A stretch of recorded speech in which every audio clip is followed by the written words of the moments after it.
Hello, dear friends. Once again in the city of Boca Raton, enjoying gentle breezes. In fact, not as gentle sometimes, but pleasant breezes, because the warmth which the sun brings is very pleasant indeed.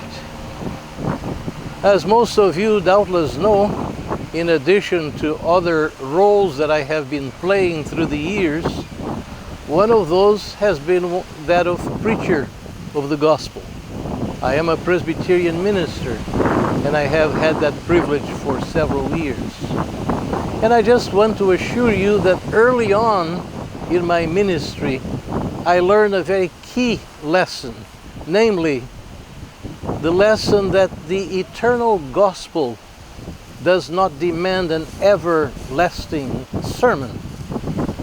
And I can assure you, as you probably already know, that many preachers have not learned that lesson yet, in spite of many years in the pulpit. Preachers, for that reason, perhaps more than for any other reason, have been the object of quite a few funny jokes. Some of them represent the full truth. Others are perhaps a bit forced. But one humorous story that I want to share with you in this connection is that of a pastor that one Sunday was very late in coming to the pulpit. Those responsible for the service knew exactly what had happened, but the people of the congregation did not.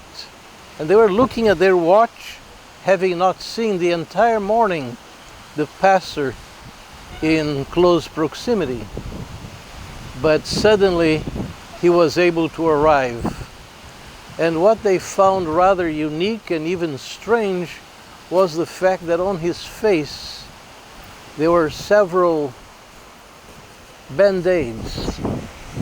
But even then, he was bold enough to appear before his flock in that condition. The service had already been started by one of the elders. They had already sung a couple of songs. The choir had brought its rendition. And the time came for the pastor to stand to give his message. And he said, brothers and sisters, I know that many of you were both concerned for my delay in arriving, plus the fact that my face does not present itself the way that you expected it. But I want to put all of you at peace. All of these band-aids do not represent any major happening in my life or anything dangerous that may have occurred.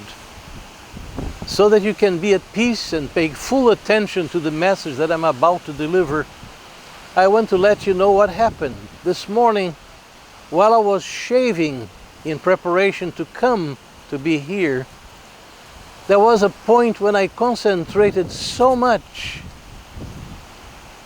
on the sermon that I cut myself. With that, everybody was satisfied. And he proceeded to give his message, and the service concluded in its normal way, causing him to descend from his pulpit and stand by the door to greet all of his parishioners. All of them were ready to make mention of a sigh of relief that his explanation had brought to them. But there was one gentleman, a prominent member of the congregation, who also showed his relief, accompanied by some advice. He said, Pastor, thank you so much for explaining what you did, but I have a major suggestion to leave with you. Next time when you are shaving before coming to preach to us, please concentrate on the shaving and cut the sermon. That was his advice. Possibly a good one, because even though we are commanded in Scripture to proclaim the whole counsel of God, as I said at the beginning, the eternal gospel does not demand an everlasting sermon. May you be in a congregation where you are being well fed the truths of Holy Scripture, but at the same time not in any way having your attention moved elsewhere because you can no longer concentrate on hearing the message that is being proclaimed. Blessings to you, and until the next time, bye-bye.